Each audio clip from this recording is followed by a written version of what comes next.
আল্লাহ রাসূল বলেছেন, যে ব্যক্তি রমজানের সিয়াম পালন করলো, তারপরে শাওয়ালের 6টি রোজা রাখলো, সেজন্য সারা বছর রোজা রাখলো। তো এত বড় ফজিলতের সিয়াম যেন আমরা নষ্ট না করি। আমরা অনেকে হয়তো রাখিনি, সামনের দিনগুলোতে আমরা রাখবো, এখনো সময় আছে।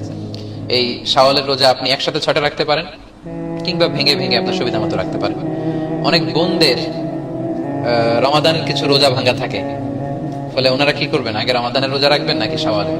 এক্ষেত্রে বিশুদ্ধ মত হচ্ছে আগে রমাদানের রোজা রাখবেন, কারণ হাদিসের এক্সপ্রেশন হচ্ছে এমন যে রমাদানের রোজা রাখলো তারপরে শাওয়ালের 6 রোজা, সে যেন সারা বছর রোজা রাখলো। তো বোনদের তো রমাদানের রোজা কমপ্লিট হয়নি, কারো হয়তো 24টা 25টা, তো 24 তো রমাদানের রোজা নয়, রমাদানের রোজা 29টি বা 30টি।